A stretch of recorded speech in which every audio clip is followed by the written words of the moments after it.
Тие сакаат да се вратат на старата традиција, на старата и добра кујна.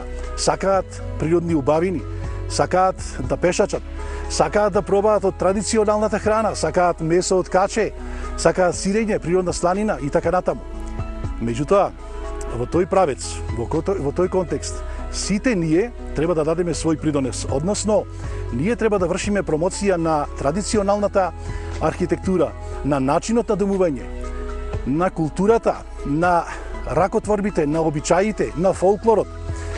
Од друга страна, треба да вршиме промоција и изложби на етностилот, на јазикот, на музиката, на националната култура на македонските села. Треба да вршиме и промоција на ловиштата и се она што на некој начин би го привлекло вниманието на овие алтернативни туристи кои реков веќе дека се заситени од традиционалниот начин на искористување на годишните одмори. Живко Стојановски, кој живее во Брајчино, е вистински домаќин во секоја смисла на зборот.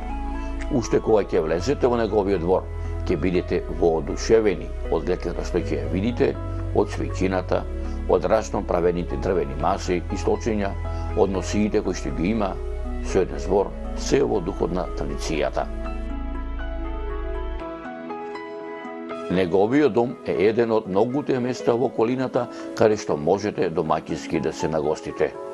Голем дел од производите се 100% природни, оти тој самиот си произведува мед, компири, домати и други.